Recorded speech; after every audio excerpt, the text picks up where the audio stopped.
Friends, यदि आपने लड्डू गोपाल जी की सेवा नहीं ली हुई तब भी आप घर पर छठी कैसे मना सकते हैं लड्डू गोपाल जी की। आपने लड्डू गोपाल जी का जन्म कराया है फ़ोटो से, मूर्ति से, तो आप वही फ़ोटो या मूर्ति ले लीजिए। देखिए, हमने भी लड्डू गोपाल जी की सुंदर सी मूर्ति ले ली है, और जिन्होंने सेवा नहीं ली हुई ऐसे ही फ़ोटो या मूर्ति ले सकते हैं आप। हमने लड्डू गोपाल जी की मूर्ति ले ली है।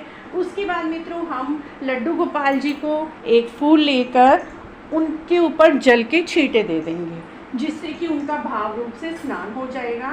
तो यहाँ पर मैंने कच्चा दूध और जल दोनों मिला लिए हैं, और इसी में ही हम एक फूल में दबाकर भगवान जी के ऊपर जल के छींटे लगा देंगे और भाव रूप से इन्हें स्नान करा देंगे।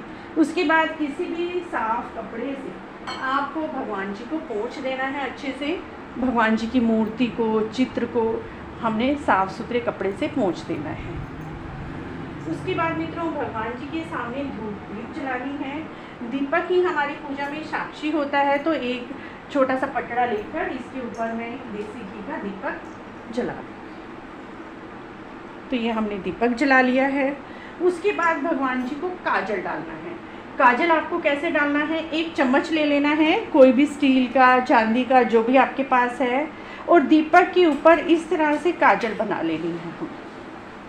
छठी वाले दिन भगवान जी को काजल आप अवश्य ही लगाएं। छठी का एक हिस्सा है कि इन्हें काजल अवश्य ही लगानी है। तो देखिए, कालसन हो गई है, काला हमारे चम्मच के ऊपर आ गई है, और इसको थोड़ा सा ठंडा करके गरम नुआई से ही आपको भगवान जी की आँखों में काजल डाल देनी है।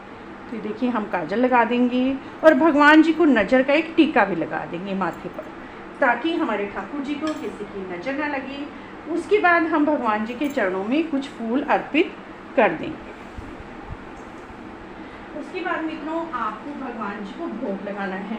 भोग में 56 भोग के बराबर 2 चीज़ें तो आपको अवश्य ही लगानी है इस दिन।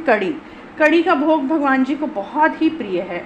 उनके मित्र श्री दामा कड़ी और चावल का प्रसाद लेकर आते थे, और भगवान जी को बहुत ही प्रिय था।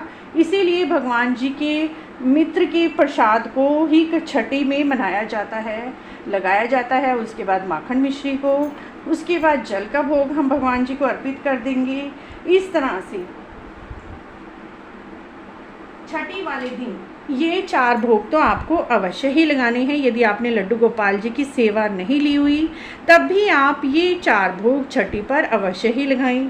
उसके बाद भगवान जी की नज़र उतारनी है, न्यौछावर करनी है, तो कुछ दक्षिणा लेकर भगवान जी की नज़र और न्यौछावर कर देनी है, और इस दक्षिणा को आप दान भी दे दीजिए, या भगवान जी की पूजा में ही इस पैसों को आप प्रयोग में ला सकते हैं। इस तरह से मित्रों, यदि आपने लड्डू गोपाल जी की सेवा नहीं भी ली हुई तब भी आप भगवान जी का भोग लगाकर छठी का उत्सव घर पर बड़े ही धूमधाम से मना सकते हैं। भगवान जी के भजन लगा दीजिए, भगवान जी की बधाई गीत गा दीजिए, नंद के घर आनंद हुओ, जय कन्हैया लाल की। इस तरह से भगवान जी की पूजा आप मूर्ति से, फोटो से, बिना लड्डू गोपाल जी की सेवा करते हुए भी छठी का उत्सव मना सकते हैं।